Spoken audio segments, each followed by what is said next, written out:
Red Mesa, New Mexico Territory, 1887. The saloon was nearly empty when Wade Harridan slammed Nora Quinn against the bar, his breath thick with whiskey and spite. Bottles rattled, chairs shifted, no one moved to help her. Then the batwing doors creaked, slow as judgment. Elijah Cole stepped inside, dust on his coat, blood drying at his collarbone, hand resting calm atop the worn handle of his knife. He didn't shout, didn't warn. He just walked forward, each footfall steady enough to change the air in the room. Wade turned, grin slipping when he saw who had arrived. "You again," he spat. Elijah didn't answer. He simply placed himself between Wade and the girl, shoulders squared like a man used to storms. Nora's breath hitched. This stranger had already taken a beating for her once. What Wade didn't know was this. Elijah had seen a fire like this before, and lost someone to it. Before we continue, if you're watching from anywhere in the world, leave your city name in the comments section. The wagon rattled out of Red Mesa like it was trying to shake loose the night behind it. Elijah kept his hands tight on the reins, big knuckles pale against worn leather. His right shoulder burned where Harridan's bottle had struck him, and every jolt sent a bright, mean line of pain down his ribs. He didn't cuss about it, just clicked his tongue low and steady, talking more to the horses than to the woman beside him. Nora Quinn sat turned half away, skirts bunched around her like she could hide inside the cloth. One sleeve torn, bruises shaped like fingers up her arm. Dust clung to the wet at her split lip. When the wagon hit a rut, her teeth clicked together, and she clamped her jaw shut like even that was too much noise. She could still smell Harridan's whiskey on her skin, cheap and sharp. Her wrists throbbed in slow, ugly pulses. Her stomach twisted hard with shame and hunger. Elijah's profile cut dark against the pale strip of sky. Hat brim low, beard rough. He drove like a man already decided, trying hard not to think about the deciding. He knew he should have walked out the back door. Should have let the town stay quiet and dirty like it always had. Instead, he'd stepped between her and a man born of trouble. Wind slipped through the wagon boards, carrying the last shreds of piano music and laughter from Red Mesa. Nora gripped the little cloth bag in her lap until her nails bit her palm. Paper edges pressed back. Names, numbers, a life safer in ink than in hands. "You can jump," her mind whispered. "Run now, while he ain't lookin'." But her legs were dead weight, and there wasn't anywhere to run that Harridan's name didn't reach. Elijah's shoulder twitched. He felt her flinch with every bump, though she tried to sit quiet as a ghost. Guilt crawled under his skin, right alongside the old anger. He'd seen men drag women before. His mama once, back when the coal place still had green in it. Silence had kept him alive.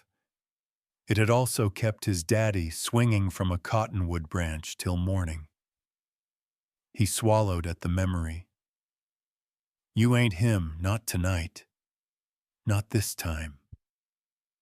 Without looking at her, he spoke, low and rough as gravel. "No man's laying a claim on you out here. Not Harridan, not me. You stay till you can stand. Then you choose your own road. The promise hung between them, heavy and awkward. Nora's fingers eased a fraction. The words dug under the bruises instead of into them. The wagon turned onto a narrow lane. Red Mesa's lights faded behind them. Ahead, a small house hunched against the land, a barn leaning into the dark. Elijah let out a breath he hadn't known he was holding. "Cole's Ridge," he muttered, "such as it is." The team slowed. The wheels crunched to a stop. Neither of them moved. Nora stared at the crooked little house. She'd been dragged out of one door tonight, shoved toward another. Maybe this one would let her put herself back together, piece by shaking piece. Elijah climbed down. Then he turned and held out his good hand. Not grabbing, not dragging, just waiting. For the first time since the saloon, she let herself breathe all the way in. The kitchen lamp threw a thin, wavering glow across the wooden table, just enough light to show the steam rising from the bowl Elijah set down. Beans, thick and plain, hardly a feast, but warm. And warm meant something out here. Nora Quinn stood just inside the doorway, arms pulled tight around herself. The house wasn't big, 2 rooms and a lean-to, but it held a quiet she'd never carried before. Not the tense quiet of men watching her. Not the mean quiet of rooms she cleaned for strangers. Just quiet. Like the land had set its jaw for the night and expected her to do the same. Elijah nudged the bowl a little closer. "Sit. Eat if you can." His voice wasn't gentle, but it wasn't sharp either. It was the voice of a man dealing with things as they were, not as he wished them to be. He didn't look at her long, just enough to make sure she heard him, then back to the kettle on the stove. Nora moved slow. Her legs didn't want to trust the floorboards, and her ribs still remembered Wade Harridan's grip. The chair creaked beneath her. She flinched at the sound, as though the noise itself might summon danger. The first spoonful trembled in her hand. Hunger clawed through her the moment the smell hit her nose. Hunger that had been holding the line all evening, waiting for permission. Footsteps padded down the short hallway, light, uneven. A boy, maybe 8 or 9, stepped into the kitchen, hugging a carved wooden horse. His eyes flicked from Elijah to Nora. "Uncle Eli, is she the lady Mr. Harridan was looking for?" The spoon slipped. Not far, but enough to splash broth across her knuckles. She jerked her hand back like she'd been caught stealing. Elijah's voice carried a warning edge. "Josiah." The boy froze, then ducked his head. "Sorry. Just heard talk in town." Nora forced her, breath steady. Josiah wasn't cruel. She could tell. He was just repeating what the world had taught him to say. Still, the words landed heavy. Her fingers tightened on the cloth bag in her lap. Something inside shifted. A hard corner of folded paper. A small bundle slid free, thudding against the floor. The edge of a page peeked out. Harridan Cattle Company. And beneath it, faint, but unmistakable, Cole Homestead. Her blood ran cold. She dove for the papers, scooping them together, hands shaking too much to hide them cleanly. Elijah didn't move. didn't speak, but she felt his eyes on her, steady, unreadable, searching the way a man studies the sky before a storm. Josiah hugged his wooden horse tighter. "Miss, you okay?" The simple question cracked something small inside her. No one had asked her that in months, not without wanting something in return. "I'm fine." A lie barely above a breath. Elijah straightened from the stove, lamplight catching dust and sweat at his temples. "Look, whatever trouble you're carrying, it's yours to speak or not. Ain't no one in this house gonna force it from you." The room held still after that, still enough for Nora to hear her pulse in her ears, still enough for the promise to feel foreign. She took another spoonful. The beans were plain, yes, but warm. And tonight, warm was something she didn't know how to hold without shaking. Josiah climbed onto the low bench near the wall, resting his wooden horse against his knee. He watched her the way kids do, honest, unfiltered, not yet taught to distrust everything. When she finished eating, Elijah collected the bowl with a small nod. Like surviving the first meal under his Saloon roof was something close to a truce. "Guest room's yours," he said, "such as it is." The phrase echoed the one he'd spoken earlier, and for reasons she couldn't name, it didn't sound like an apology, more like a truth laid down plain. Nora stood slowly, fingers brushing the cloth bag with its hidden weight of paper and past mistakes. Tonight, she wasn't safe. Not really. But she wasn't in that saloon either. And for now, that was enough. Morning came slow to Cole's Ridge, like it wasn't sure it should bother with another day. A thin line of pale light slipped past the warped shutters and found Nora Quinn curled on the edge of the cot, fully clothed, shoes still on. She hadn't meant to sleep. Her body had simply stopped fighting.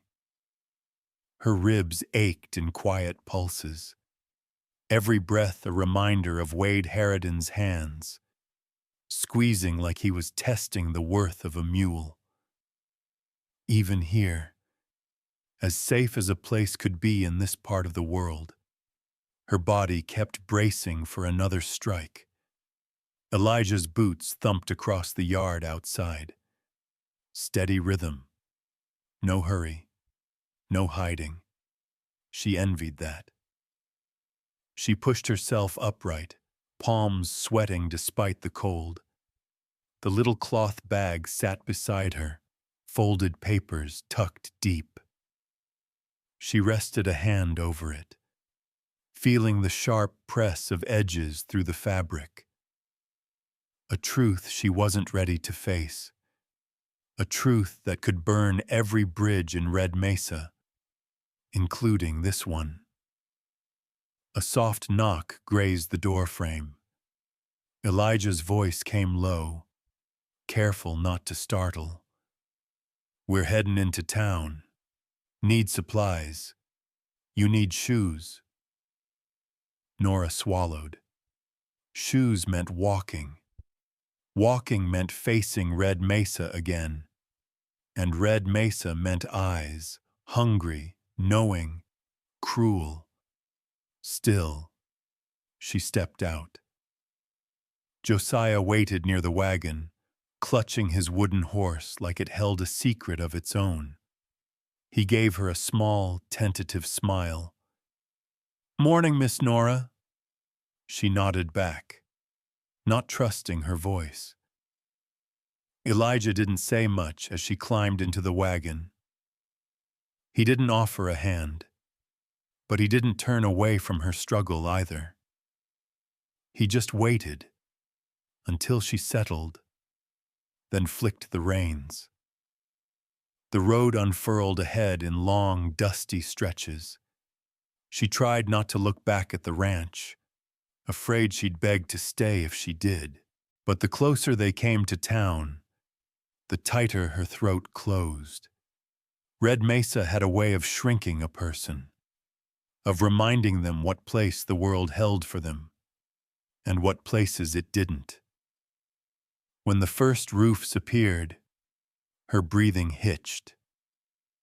The saloon's roofline rose above the street, a bad memory still wearing yesterday's grin. Her fingers dug into the side rail. She couldn't stop it, couldn't smooth the tremble in her shoulders.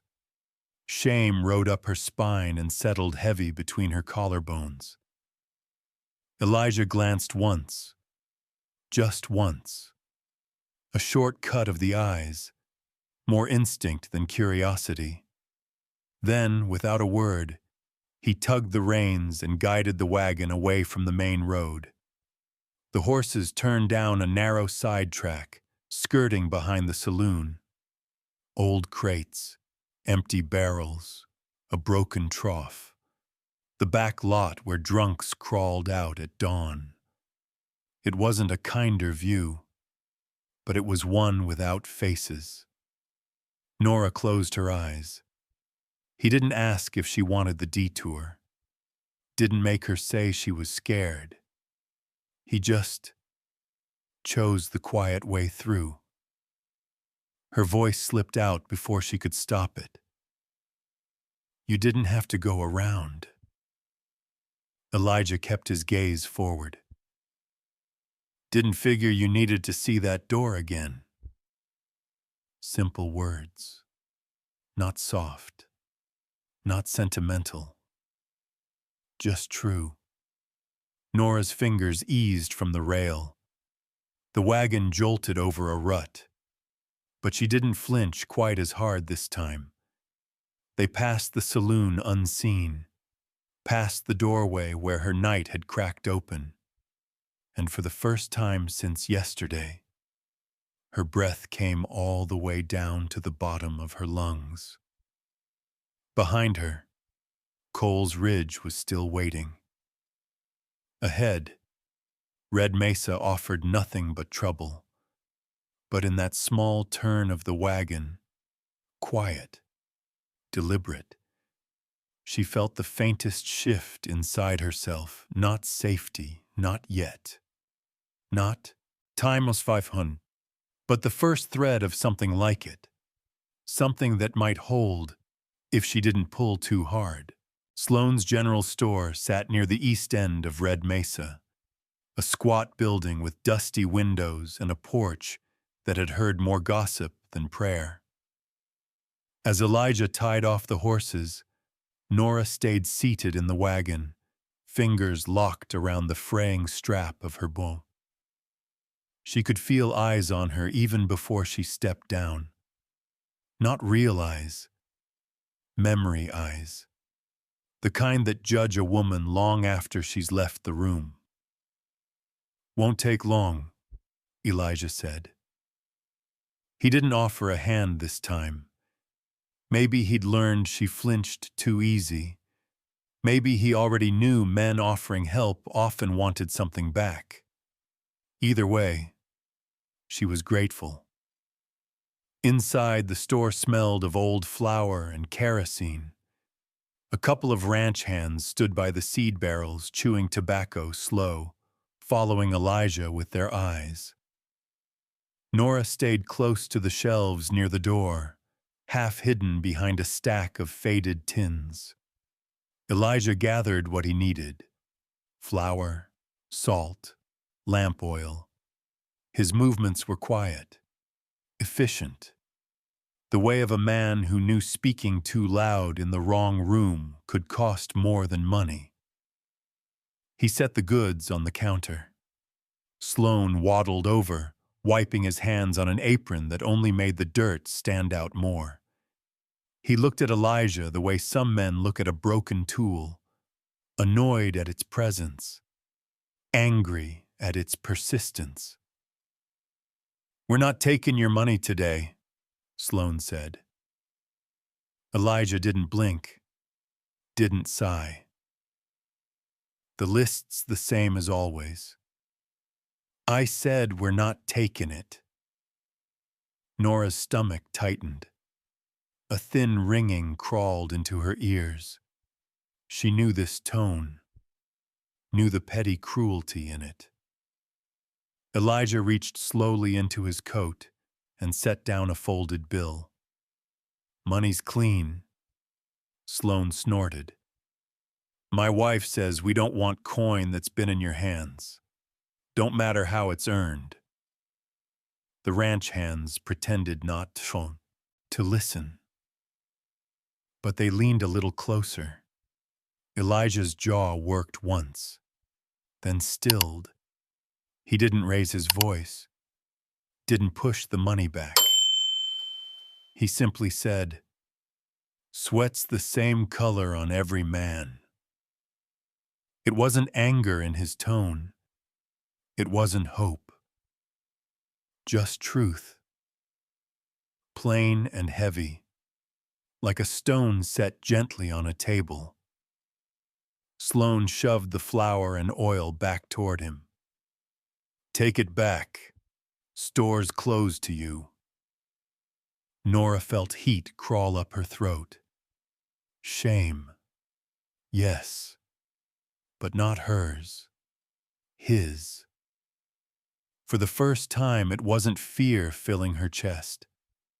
It was fury at how easily folks here forgot decency.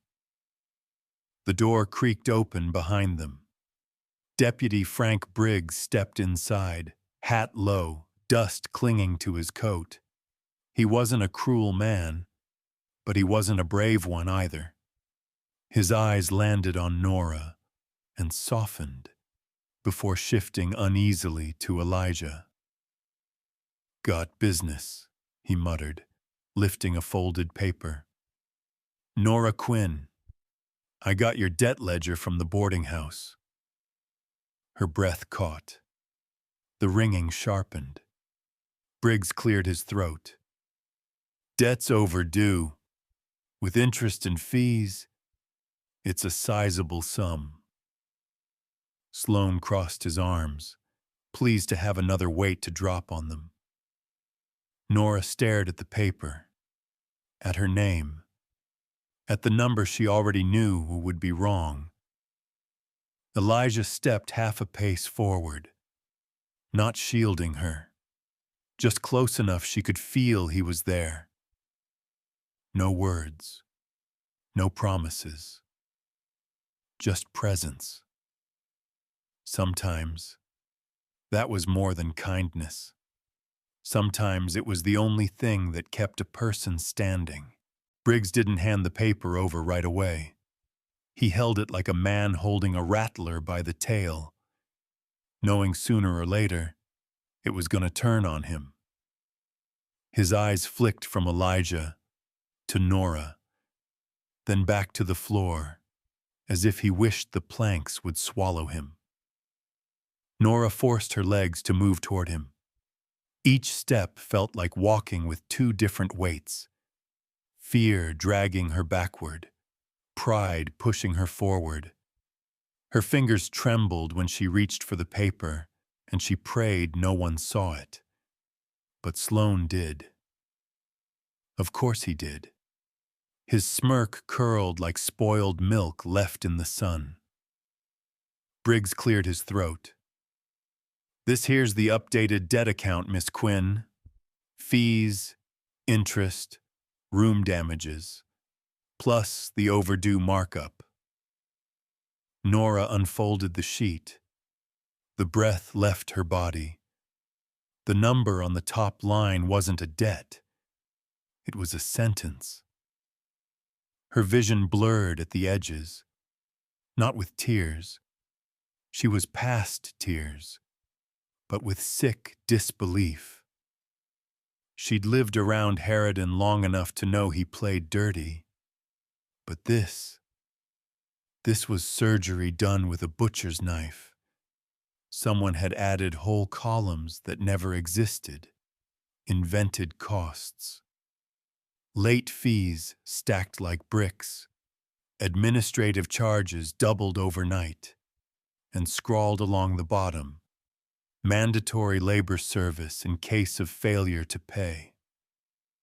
She'd seen these papers before, copied them, filed them, handed them off without raising her eyes. Her stomach twisted.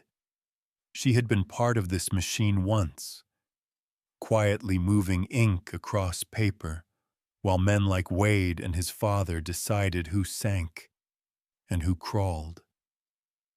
And now she was standing on the receiving end of the same blade. Briggs shifted. "I ain't the one wrote it," he said softly. "Just told to deliver." Nora tried to speak. No sound came. The store felt hot. Too hot. Like someone had shut all the air out. Her grip tightened until the paper crinkled. Elijah stepped closer, not touching, not asking, just anchoring her with presence. He glanced at the ledger, brows narrowing at the stamp in the corner. Harridan Cattle Company. A faint mark, barely visible, caught the light near the fold. One word. A family name. "Cole," Elijah murmured. Nora quickly folded the paper to hide it, pulse jumping like a trapped bird. Sloan barked a laugh. "Well, look at that. Guess trouble follows trouble." Elijah didn't rise to the bait. Didn't even turn. He just looked at Briggs.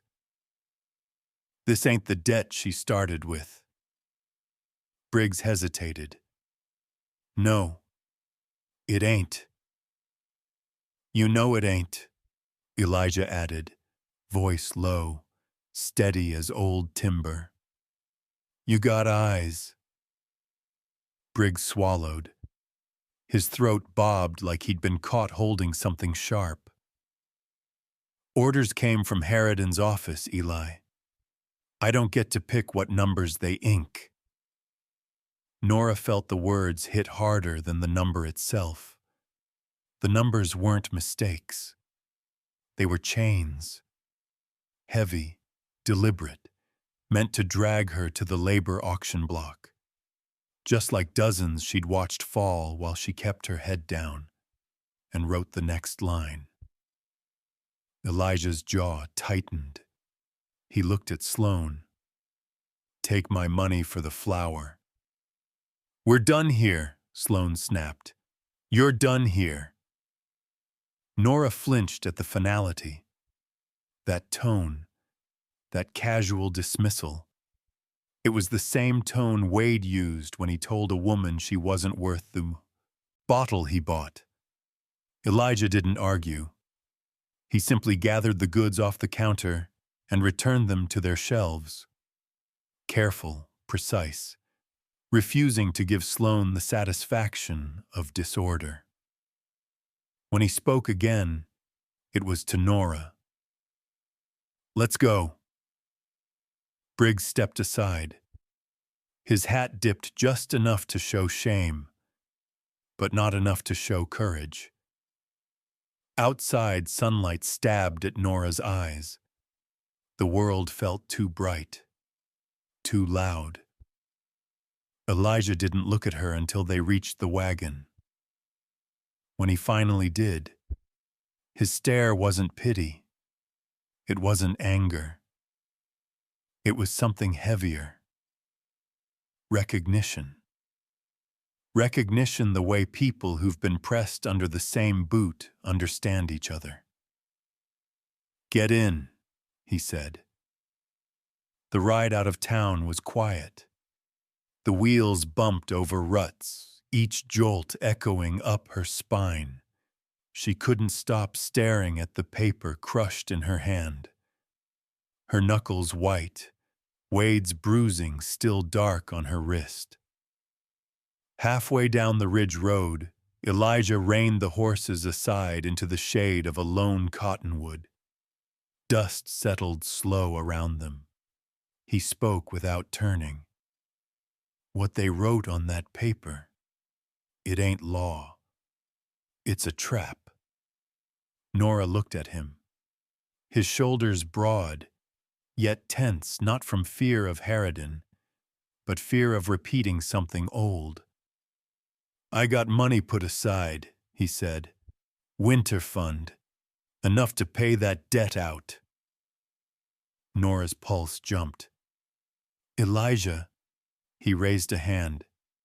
I ain't buying you. I ain't buying your choices. Just want you safe. That's all. Safe.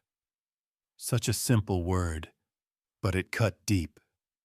She stared at the crumpled paper, at the lies she once helped ink, at the noose Harridan had knotted with numbers.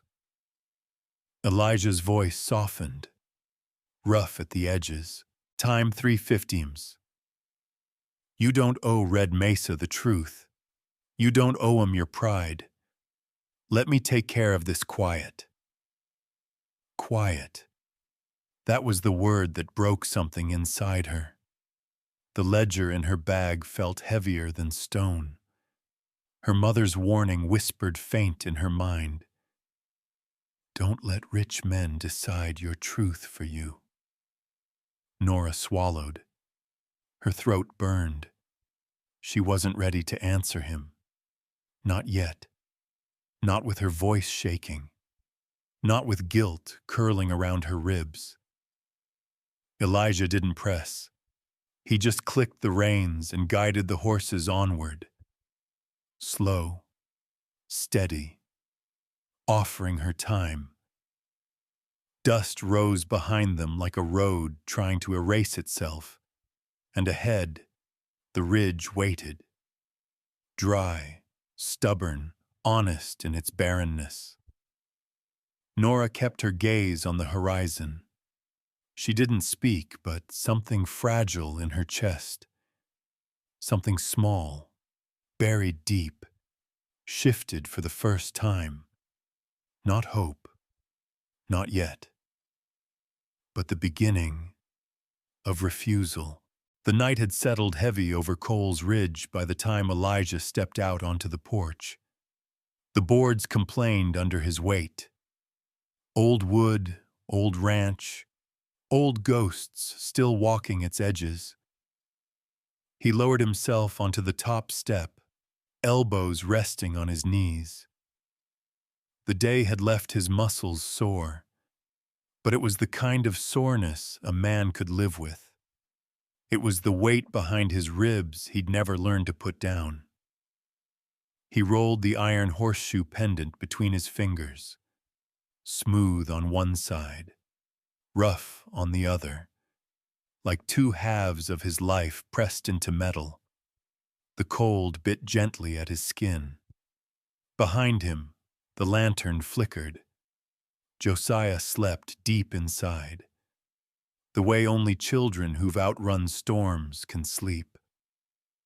Nora, though, he wasn't sure she slept at all. A faint creak from inside, her pacing, her thinking. Elijah didn't turn, didn't want her to feel watched.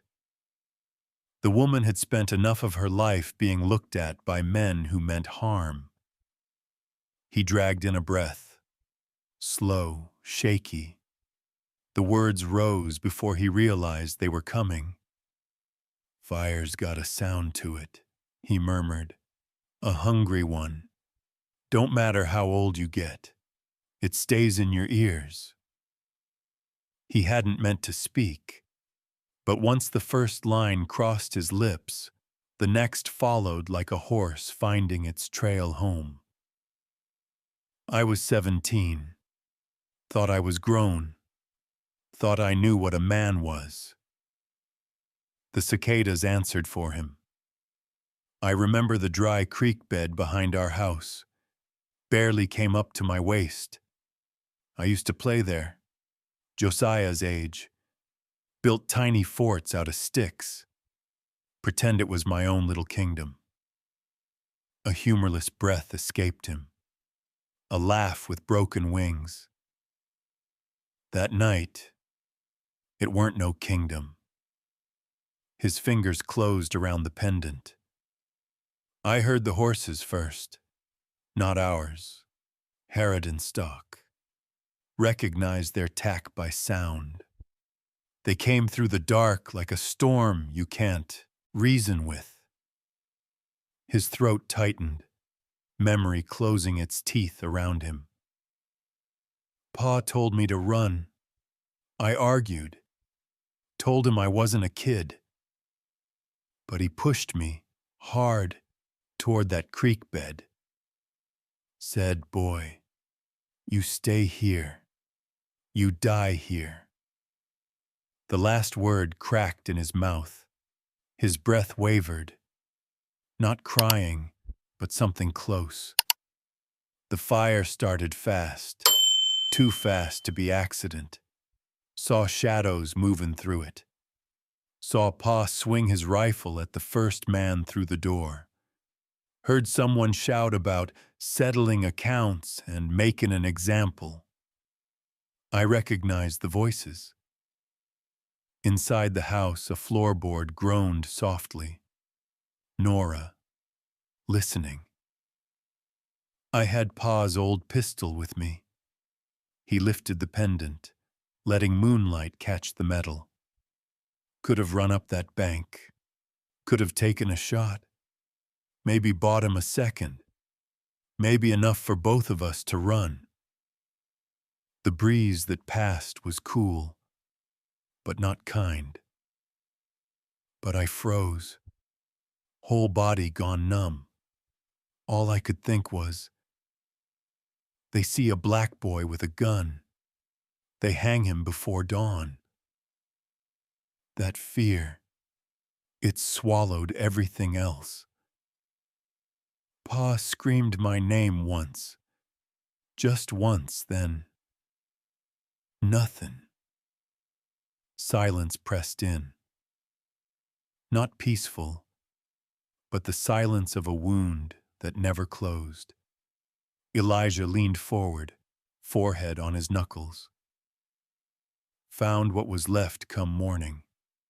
House gone. Pa gone. Harridan men riding through town like they'd had a quiet night's work. I've been paying for that night ever since. With silence. With staying out of trouble. With taking every insult like weather passing through. It kept me alive. Kept Josiah alive. Kept this land, what little they didn't burn, out of their hands. The door behind him shifted. Nora stood there. Shadow stretched long, hands braced against the frame, eyes soft and dark and hurting. He didn't look fully her way, just enough to show he knew she was there. That's why I said what I said, he murmured. About your debt. About quiet ways of making things disappear. Nora's breath hitched. She didn't interrupt. I ain't proud of it, Elijah said. But I know what loud gets a man like me. And I know what loud gets a woman who's already been made into something to sell. He closed his eyes, letting the truth settle. So I'll say it plain. Tomorrow, I'll take that paper of yours, pay it off, every cent, and you can walk free without Harridan's hand on your shadow. His fingers shook around the pendant.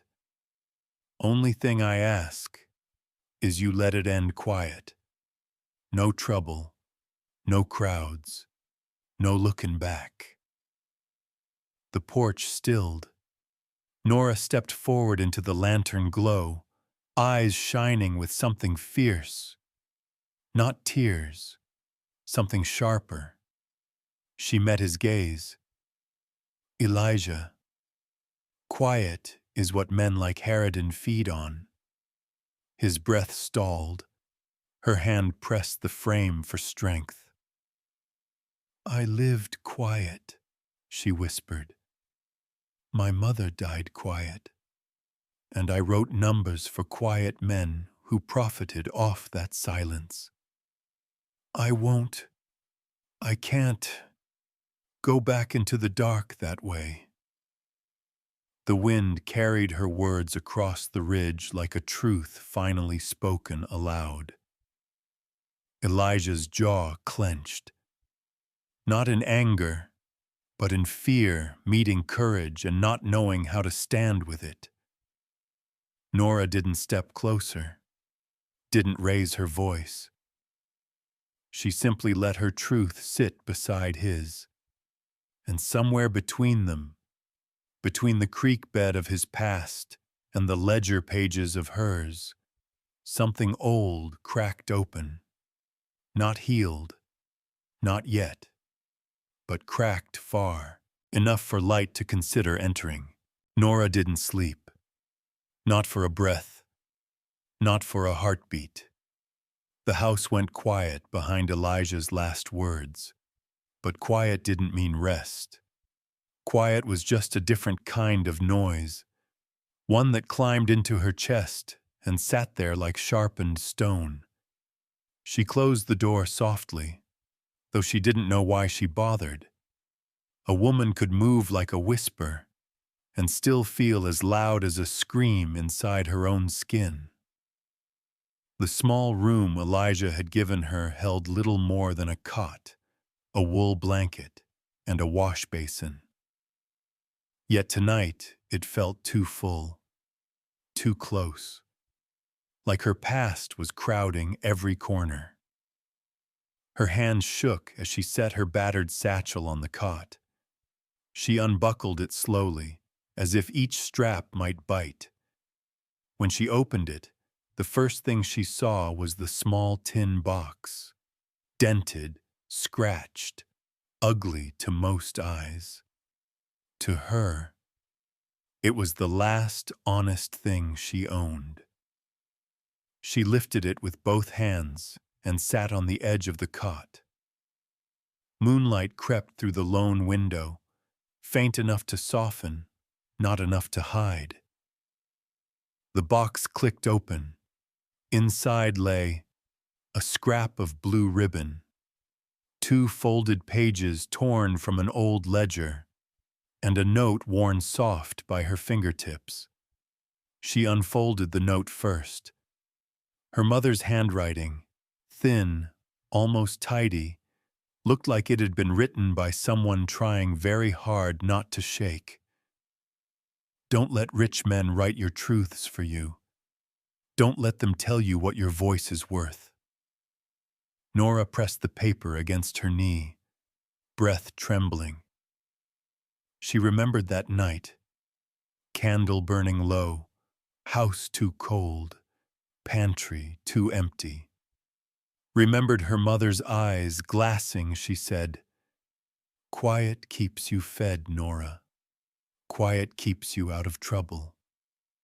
And then the next line, barely a whisper, "But quiet kills a woman by inches." Nora blinked slow, the room swayed just a little. She set the note aside and unfolded the ledger pages she'd stolen from Harridan's office. 2 small sheets, cramped with numbers. Numbers she'd written herself. Wages never paid. Debts inflated. Land agreements twisted until the original meaning was nothing but a ghost. At the bottom, faint but unmistakable, lay the stamp, Harridan Cattle Company, coal transfer account. Her chest tightened. She had written that ledger line the night before the fire that took Elijah's father. Her pen, her hand, her ink. She hadn't set the fire, hadn't ordered it, but she'd been part of the paper trail that let powerful men snatch land clean in the eyes of the law. Her stomach turned. There, in that moment, it landed brutal and clear. She had covered her past with silence, and she had almost let Elijah cover her future with his. Her breath stung as it left her. Nora closed the tin box, stood, and wiped her palms on her skirt. They were damp, not with fear. Fear she knew well. This was something else. Sharper. Born of blood and consequence. She opened her door. The boards creaked under her bare feet as she walked down the small hallway. A faint lantern glow leaked from the front. Elijah had not moved from the porch. He sat exactly as before, shoulders heavy, head bowed, one hand curled around the horseshoe pendant, like it was the only thing keeping him tethered to the earth. She stepped into the doorway. Night air slid cold across her collarbones. Elijah didn't turn. For a long moment, they simply existed in the same space, two people carrying different brands of the same hurt. Then Nora spoke. Her voice wasn't loud, but it had an edge, a clean one. Elijah. He looked up slowly, eyes tired and shadowed. I heard you, she said. Every word. Elijah didn't flinch, didn't defend himself. Then you know why I said it. I do, she replied.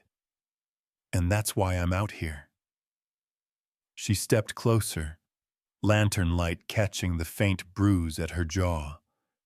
Her hands no longer shook. You want to buy the debt, she said quietly, because silence saved you once. Elijah's mouth tightened. And you want me to walk away quiet, she continued, because loud almost got your father killed.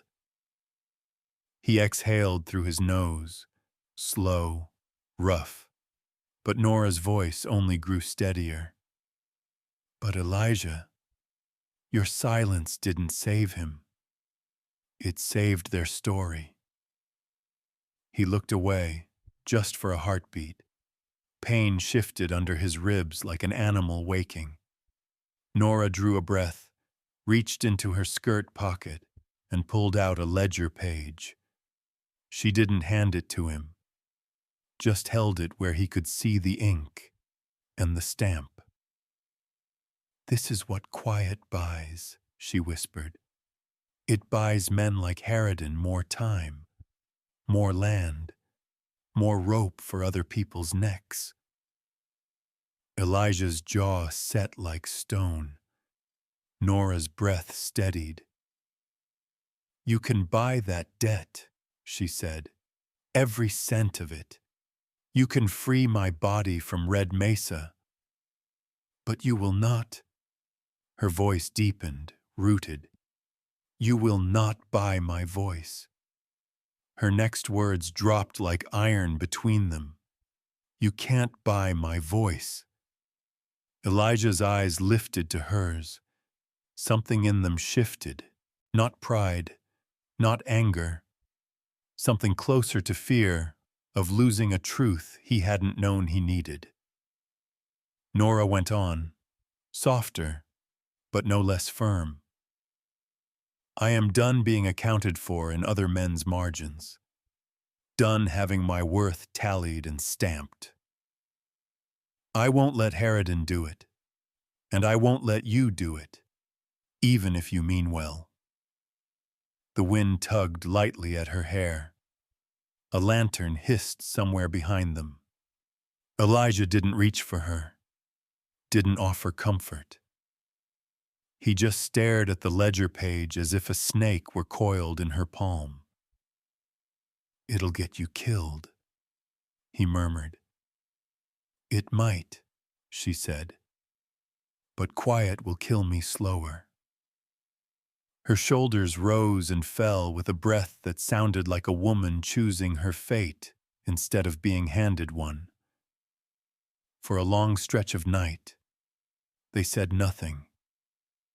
Then Elijah, voice low as old gravel, said, "I won't stop you." Nora nodded once.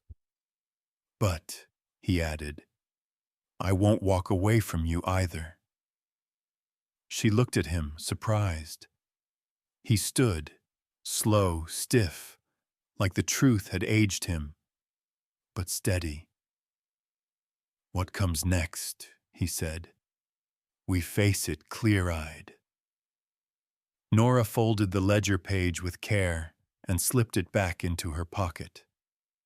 "Then we're agreed. Not lovers, not savior and saved, but two wounded souls standing on the edge of the same fire." And for the first time since the saloon, Nora felt her spine straighten. Not from fear, but from choice. They rode into Red Mesa just past noon, when sun and heat had turned the dust into a pale shimmer that clung to everything: skin, clothes, thoughts. Nora felt it settling on her like another layer of the life she was trying to shed. The wagon creaked through the main street. Folks stepped aside.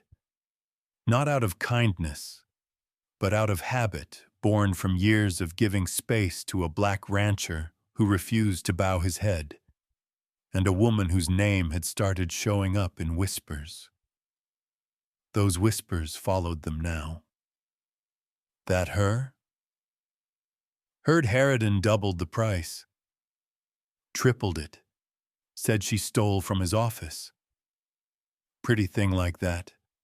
Shame she's trouble."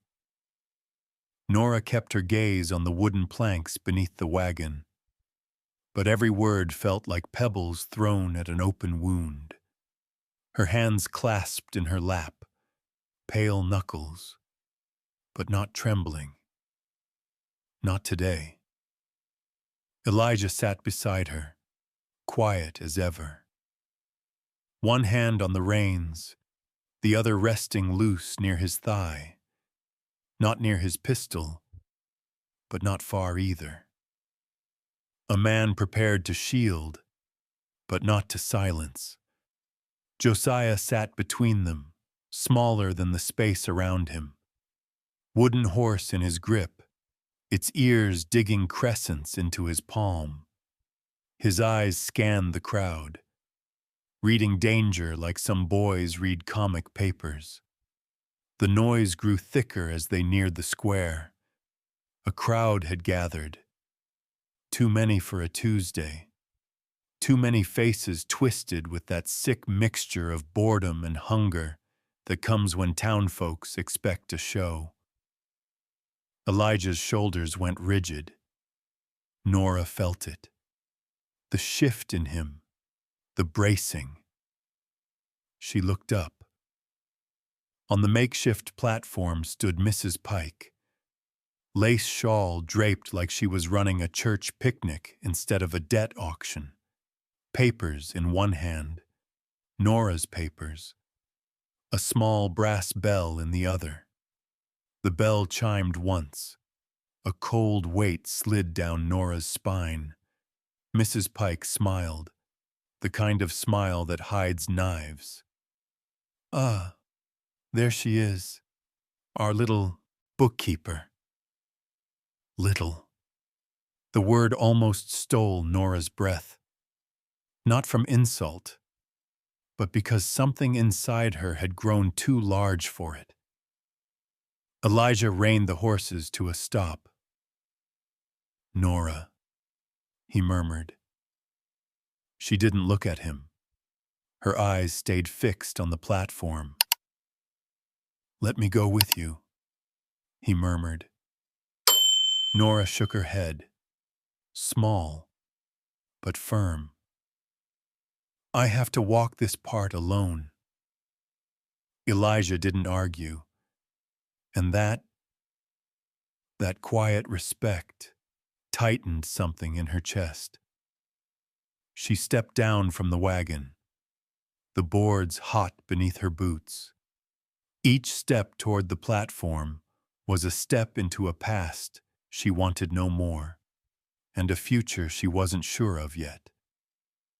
Josiah whispered, voice cracking, "Miss Nora, you'll come back, right?"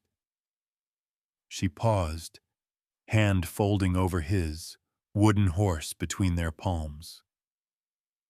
"I'll come back," she said, "but not the way they expect me to."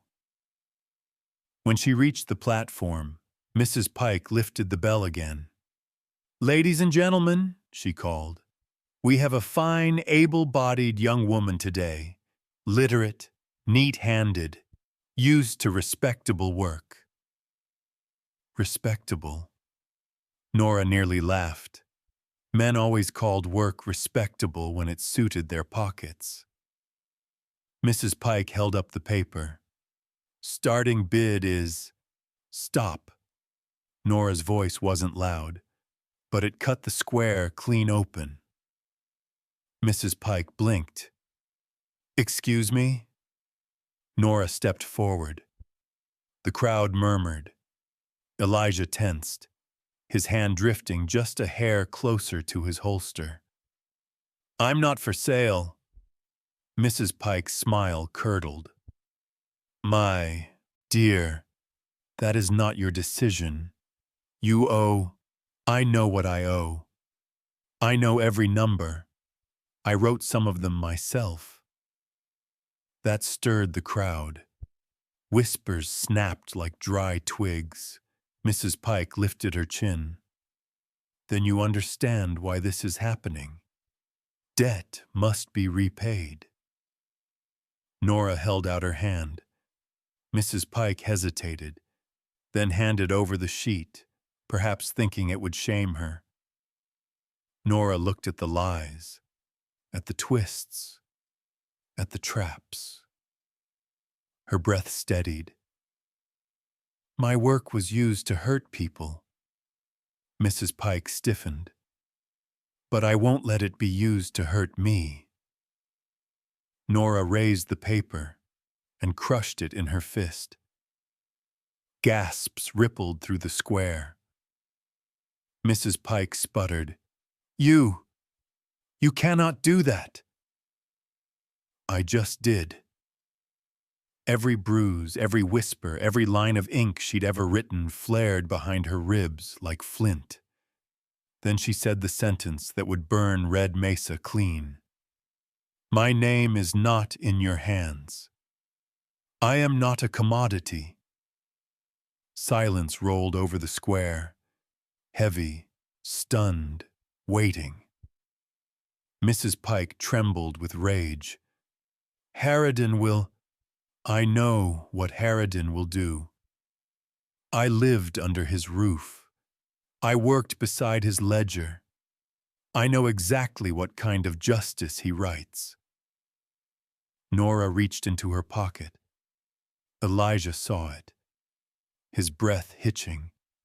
She drew out the thin ledger page, the one with the coal transfer stamp.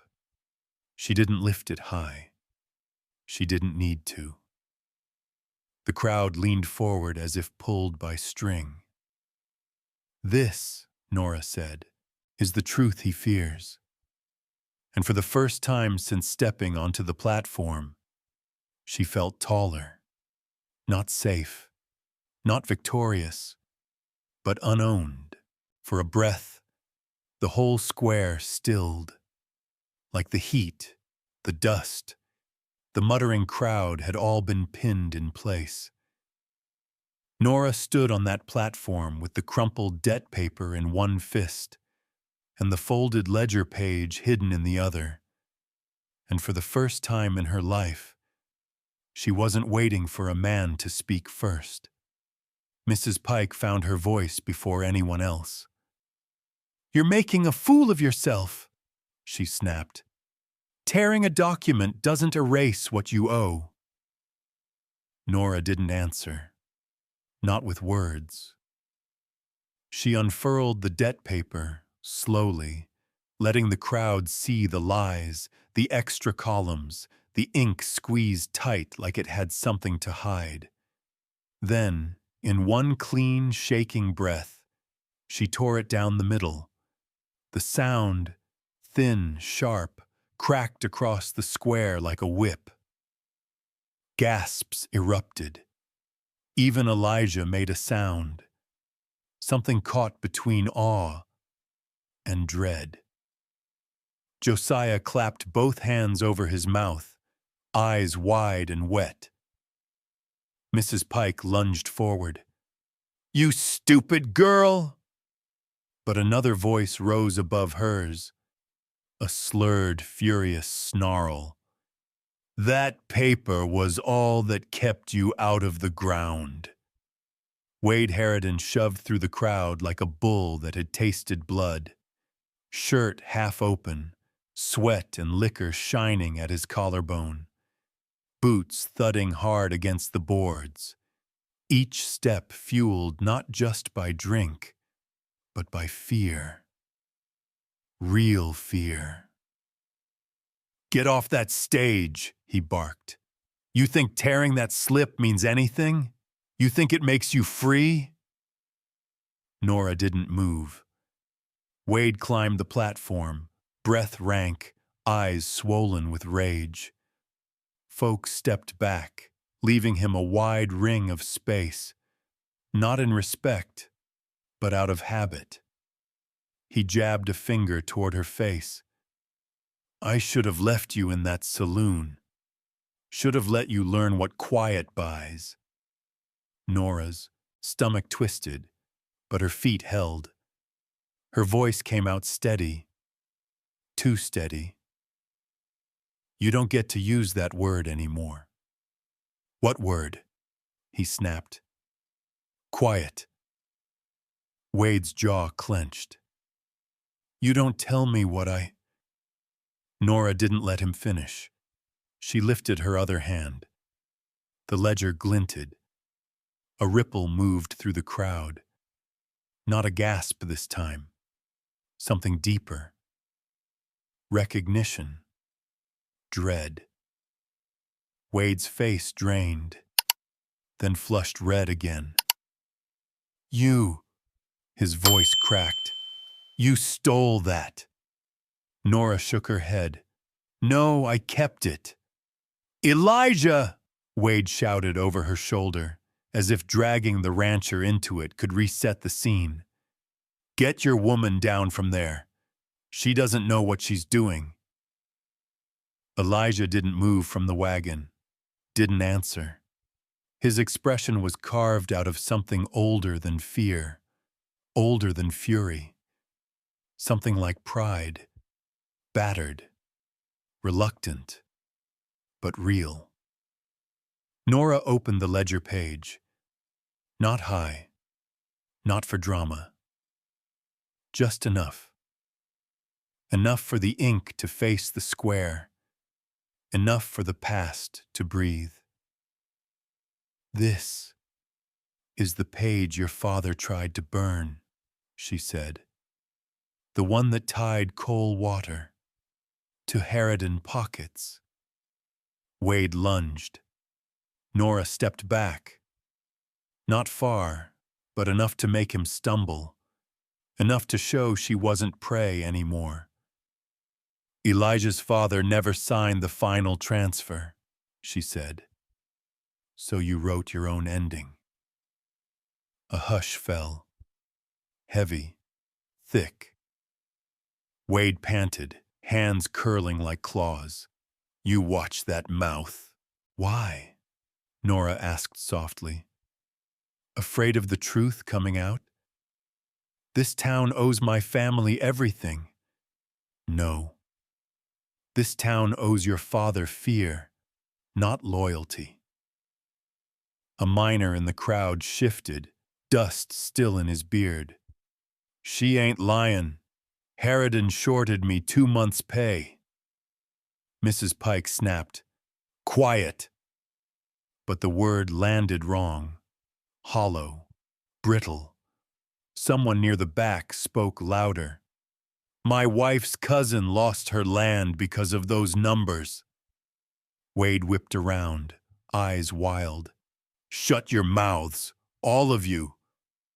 But something had cracked open in Red Mesa, and cracks don't close easy. Nora raised the ledger again. Her heartbeat thundered, but beneath it was a strange steadiness, like a river finally finding its course. "You want to talk about quiet?" she said, voice darkening. "Quiet is how you built this. Quiet is how you burned homes and buried the truth. Quiet is how you kept Elijah from naming what you stole." Elijah inhaled sharply. Nora met his eyes, for just a breath, but it was enough. Enough to say, "I am not stepping down." Enough for him to answer without a word. "Then I'm not letting you stand alone." Wade bared his teeth. "You think anyone here's gonna take your word over mine?" Nora didn't blink. "No, but they might take the numbers." She read them aloud. Every inflated interest line, every forged fee, every ghost column.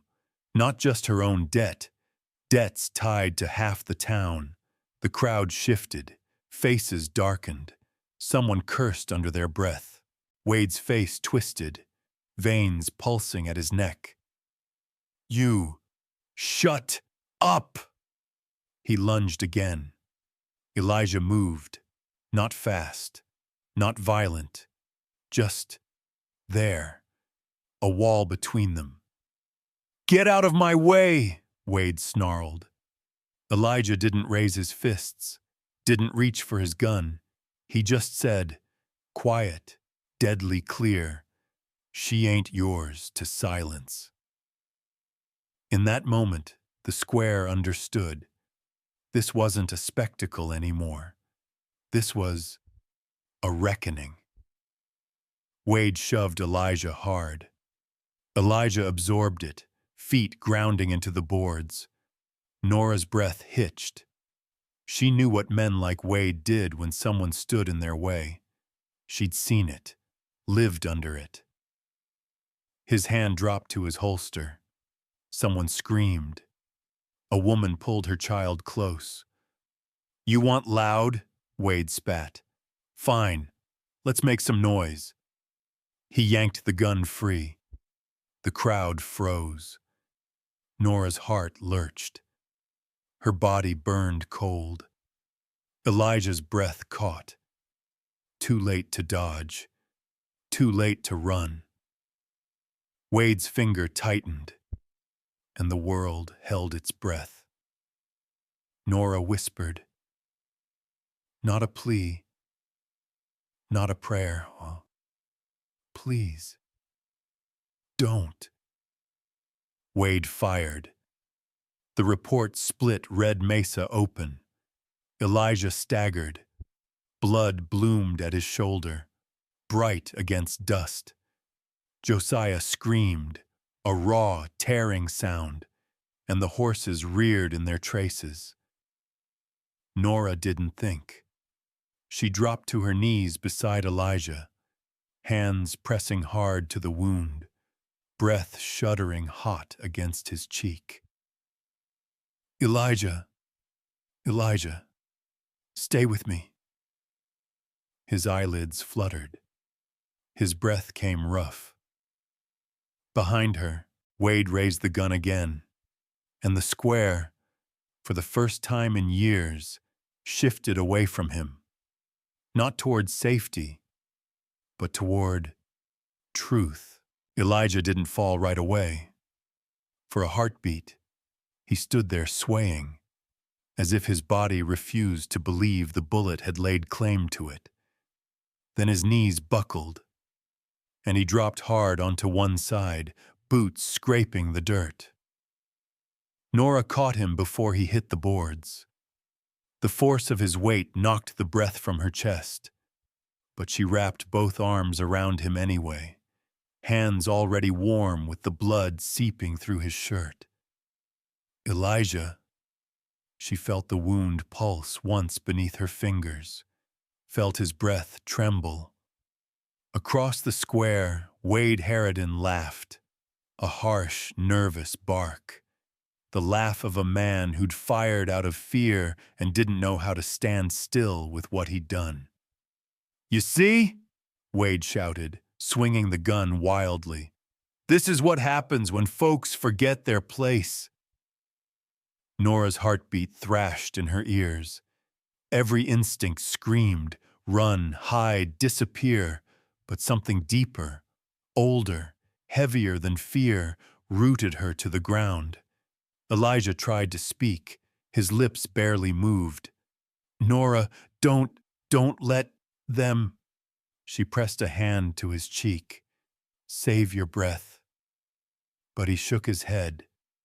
The smallest motion. His voice was a whisper dragged over gravel. "Don't let him make you quiet." Her breath broke. Something in her chest cracked open. Sharp. Painful. Clarifying. Wade stalked toward them, gun raised, sweat rolling down his temples. "You hand over that ledger," he snarled, "and maybe I'll let the law sort this out. Otherwise..." He didn't finish. Didn't need to. The barrel of his gun said the rest. Nora's hand brushed something in the dust. The pistol Wade had dropped earlier, half buried near Elijah's boot. Her fingers curled around it before she even realized she'd moved. She rose, slowly. The square sucked in a collective breath. Wade barked a laugh.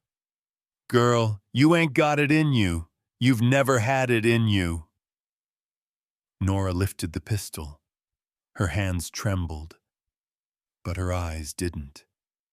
And for the first time, Wade Harridan faltered. "Nora," Elijah rasped behind her. "Don't let them turn you cruel." Those words steadied her hands more than any threat could. She didn't aim at Wade. She lifted the pistol toward the sky. The crowd leaned in. Wade's brow furrowed. "What the hell are you—" Nora pulled the trigger. The shot tore upward, shattering the hot air above Red Mesa. Birds exploded from the rooftops. The echo slammed against the storefronts like a storm finally breaking. Then silence. A silence different from fear. A silence that demanded an answer. Nora stared at Wade, voice shaking but clear enough to pierce bone. "No more bloodshed for men like you." She lowered the pistol, but didn't drop it. "No more quiet. Not from me. Not from this town." Spurs clicked. Somewhere to her left. Deputy Briggs stepped forward. Face pale, jaw locked, hand moving toward his holster with a certainty he hadn't shown in years. He looked at Elijah, bleeding in the dirt. Looked at Wade's gun still pointed toward a wounded, unarmed man, and Briggs finally drew his pistol. But he didn't aim it at Nora. He aimed it at Wade Harridan. His voice, steady, low, carrying the weight of every wrong he'd swallowed, cut through the square. "That's enough." Wade Harridan froze mid-step the moment he heard Briggs's gun cock behind him. For the first time since he'd shoved his way into the square, he looked unsure. Like a man suddenly realizing the ground beneath him wasn't as solid as his daddy always told him it was. "Frank," Wade growled, not turning, "you best lower that pistol. You work for my family." Briggs didn't blink. His badge caught the sun. Dull, worn, like a promise he'd let tarnish for far too long. "I work for the law," Briggs said, steady. "Least, that's what I was supposed to do." Low murmurs rippled through the crowd. Nora stayed where she was, between Elijah's bleeding body and Wade's rage, pistol lowered, breath ragged, spine straight. Wade barked a laugh meant to sound confident. It didn't. "You gonna side with them?" he sneered. "A runaway bookkeeper and—" Briggs cut him off. "You shot an unarmed man, Wade." Wade spun around, his face twisted. "He pushed me. He stood in my way." "He didn't reach for his gun," Briggs said. "Everybody saw it." A few heads nodded, timid at first, then firmer. Elijah tried to rise on one elbow, breath sharp, but Nora pressed a hand to his shoulder. "Don't," she whispered. "You did enough." Wade noticed the movement and jabbed a finger at her. "She's the one causing all this. Her and that lying paper." "That paper," Briggs said, "had signatures and numbers we all recognize." His gaze slid to Nora, uncertain, apologetic, but resolute. Rate 87%. "Maybe we ignored him too long." Wade's eyes scanned the crowd, searching for loyalty, for fear. He found neither. Nora drew a breath, throat tight. "Red Mesa has been quiet too long." Her voice wasn't loud, but something in it resonated, like a church bell rung from the inside. Wade's composure cracked. "You think you can waltz in here and—" Briggs stepped closer, pistol steady. "Put the gun down, Wade." "No. It's over." Wade snarled, an animal cornered by truth, not steel. "You think this town'll back her? Or him?" He jerked his chin toward Elijah. "You think they'll choose a Cole over a Harridan?" Briggs didn't look away. "They already have." The crowd parted, just enough for a different kind of silence to settle. A silence that no longer belonged to Wade Harridan. Panic flared behind Wade's eyes. His hand twitched toward his gun. Nora moved first. Not with a bullet. Not with a scream. She stepped between Wade and the wounded man behind her. Shoulders squared, ledger page raised like a torn banner. "You will not write the truth today." "I already did." Wade hesitated.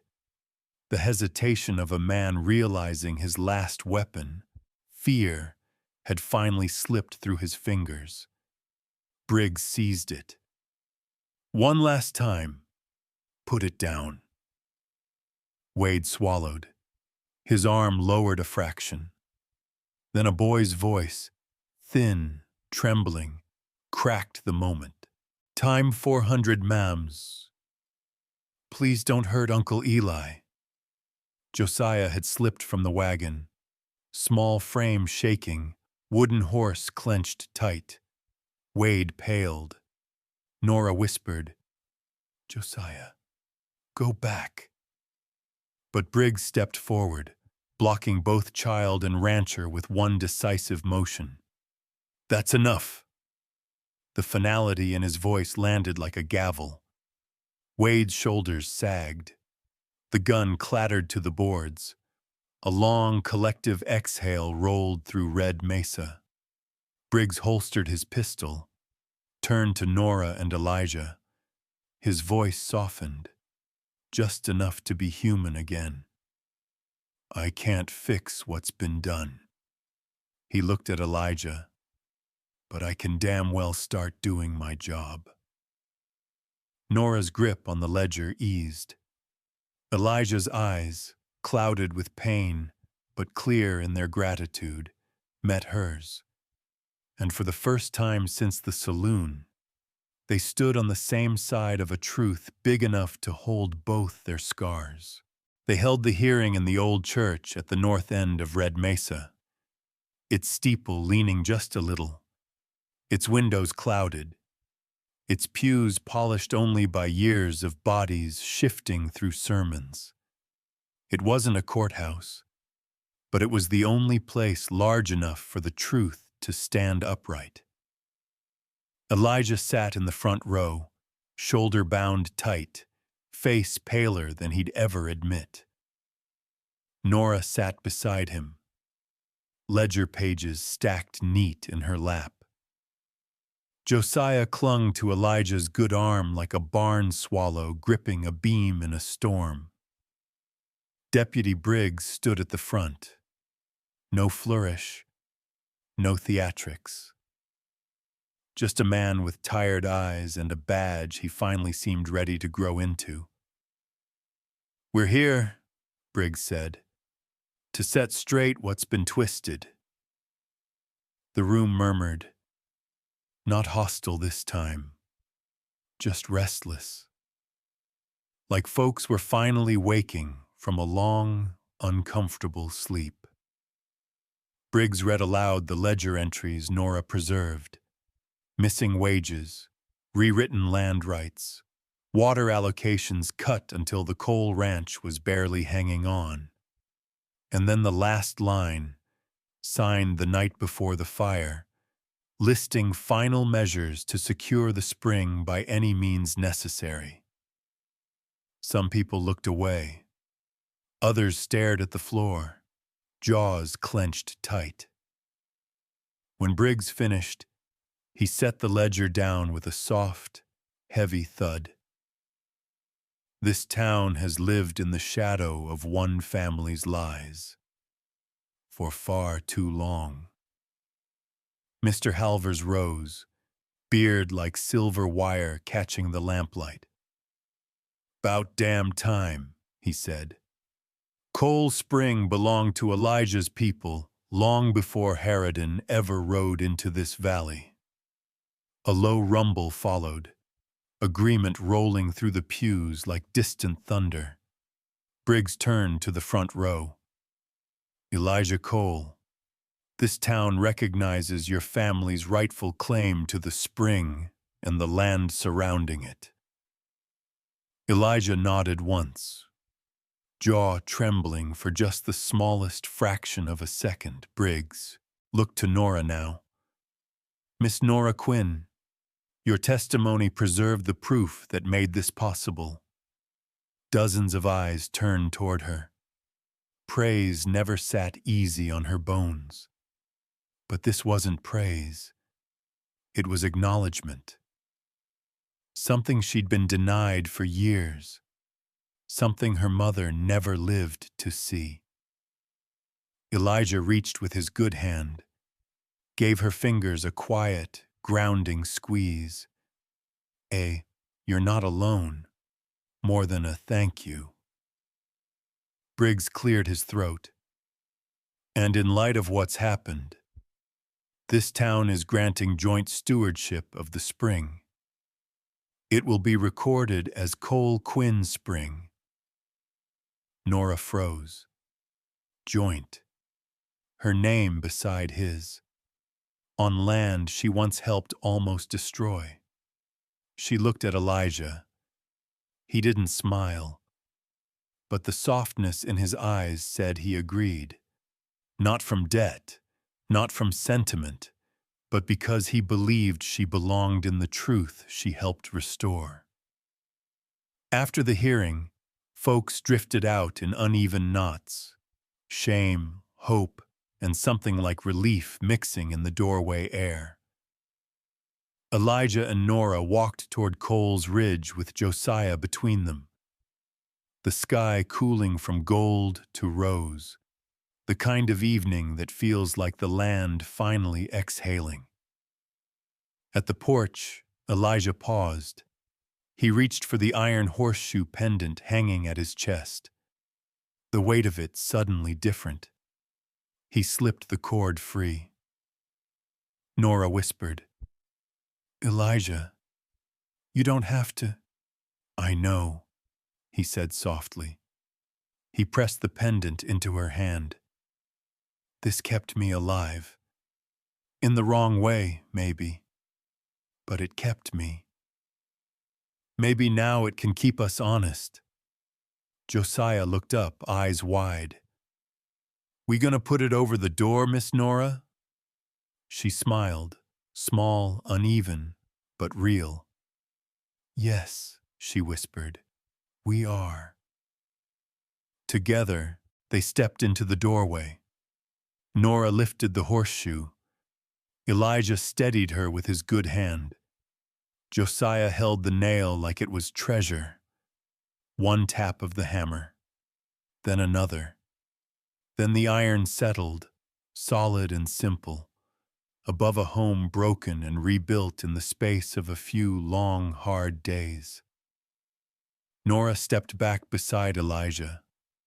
For the first time, she didn't feel like she was borrowing a corner of someone else's life.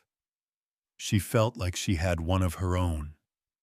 And at Cole Quinn's spring, under a sky stitched with cooling embers, the truth finally had a place to hang its hat. Thank you for riding through this story with me. If it touched your heart, please like and subscribe, and I'd truly love to hear from you. Share a memory, a thought, or your hometown in the comments below. Your voices keep these tales alive. They held the hearing in the old church at the north end of Red Mesa, its steeple leaning just a little, its windows clouded, its pews polished only by years of bodies shifting through sermons.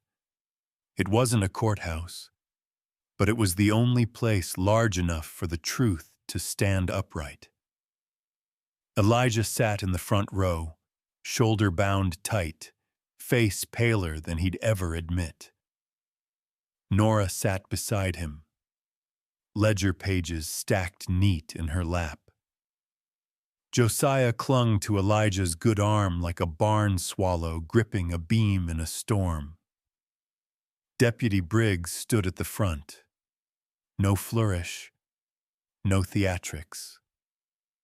Just a man with tired eyes and a badge he finally seemed ready to grow into. "We're here," Briggs said, "to set straight what's been twisted." The room murmured, not hostile this time, just restless. Like folks were finally waking from a long, uncomfortable sleep. Briggs read aloud the ledger entries Nora preserved. Missing wages, rewritten land rights, water allocations cut until the coal ranch was barely hanging on. And then the last line, signed the night before the fire, listing final measures to secure the spring by any means necessary. Some people looked away. Others stared at the floor, jaws clenched tight. When Briggs finished, he set the ledger down with a soft, heavy thud. This town has lived in the shadow of one family's lies for far too long. Mr. Halvers rose, beard like silver wire catching the lamplight. "'Bout damn time," he said. "Coal Spring belonged to Elijah's people long before Harridan ever rode into this valley." A low rumble followed, agreement rolling through the pews like distant thunder. Briggs turned to the front row. "Elijah Cole, This town recognizes your family's rightful claim to the spring and the land surrounding it.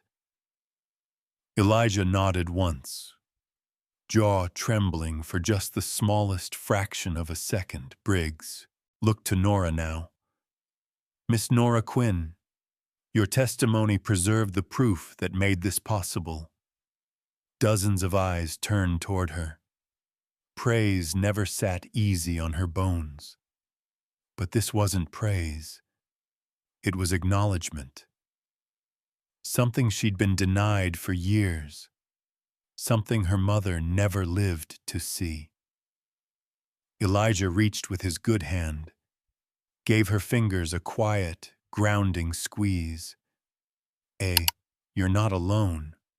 More than a thank you. Briggs cleared his throat. And in light of what's happened, this town is granting joint stewardship of the spring. It will be recorded as Cole Quinn Spring. Nora froze. Joint. Her name beside his. On land she once helped almost destroy. She looked at Elijah. He didn't smile, but the softness in his eyes said he agreed. Not from debt, not from sentiment, but because he believed she belonged in the truth she helped restore. After the hearing, folks drifted out in uneven knots, shame, hope, and something like relief mixing in the doorway air. Elijah and Nora walked toward Cole's Ridge with Josiah between them. The sky cooling from gold to rose, the kind of evening that feels like the land finally exhaling.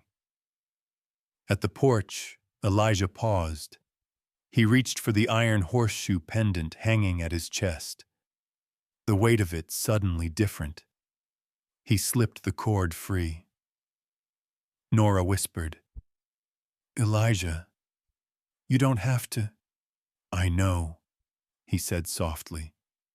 He pressed the pendant into her hand. "This kept